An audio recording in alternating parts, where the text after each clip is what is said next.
Today I'm answering one of your art questions about not finishing your artwork.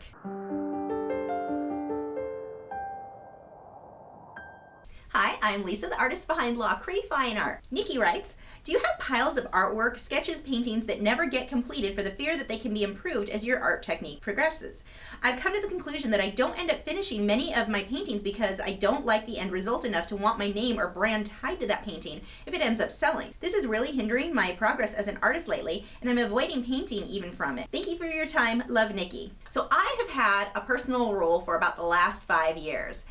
Finish everything. Doesn't matter if I like it or not, finish it. Now, if my initial drawing comes out bad, something's a little off there, yeah, I may erase it, start over, paint over the canvas, something like that. But as long as that initial drawing is right, I'm going to keep layering and building until it does look good. Even if it's a quick even if it's a quick sketch, I'm going to finish it. About 10 years ago, I kept starting paintings and I ended up with a good 5 of them that I never finished. I put them to the side, I got bored. Mine wasn't for fear of not having my technique good enough. Mine was, I got bored with it. I thought, this doesn't look very good. I think I could do something better later. I may come back to it later, and I'd put them to the side. One time out of quite a few times of me not finishing a painting, only one time did I ever go back and finish it, and I ended up repainting the whole thing anyway. But when I recently moved, I found a good 4 or 5 paintings that I've never finished that really weren't great to begin with. At the time, they were decent for my skill level.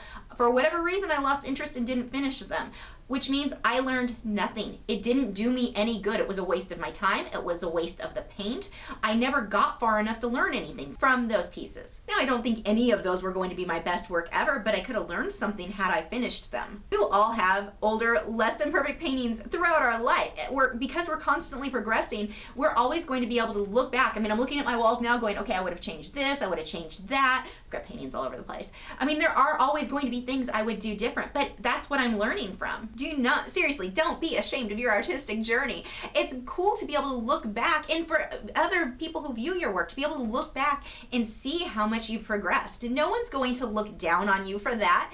Okay, it's the internet. There are jerks who will look down on you for anything. But normal, well-balanced people are not going to look down on you for that. They're going to celebrate, wow, look how much this artist has improved. Look at how they've progressed. Even if it's not just improving, but a change in your style, to be able to see your name on those paintings and see the progression of your artistic journey, that's huge. Put your name on stuff. Besides not being afraid to put your name on things, the big thing is just finish stuff. You've got to get over the fear of, I'm going to get better later, so I'll come back and finish it later, or any of that. There's just not really a good reason not to finish it now, because you're not going to learn if you're not finishing things. A few months ago, I actually posted over on Facebook one of my earlier portraits versus my current work. The difference is huge. I'm not embarrassed of that early work. It was a part of the progress. I had to go through that to get to where I am now. If she stood up, she would be so not balanced. Like, she's a Tim Burton character, and that was not my goal. I wanted her to be super realistic. Good job there, right? But had I not painted that and gone through those years of really bad work, I would not be to this stage today. And that's something that I'm proud of. I am proud that I stuck through it, that those earlier works were not amazing, but anyone who sees my name on that and comes and sees what I do now will see how much I've improved, how much I've worked to get to this point. I have a frequently asked questions page over on my website. If the answer to your question cannot be found there, there is a link where you can submit your own question to be featured in one of these videos. If you want to check that out, the link will pop up here. Thanks for watching. If you're new to my channel, I have new video critiques every Tuesday where I'm critiquing your original paintings or drawings, my own speed paintings, drawings, and tutorials every Wednesday, social media tips for artists, and art Q&A videos every Thursday. Yes, Thursday, and artist vlogs every weekend. So if you haven't already, I would love for you to subscribe. You can follow me on Facebook, Twitter, Instagram, Google+.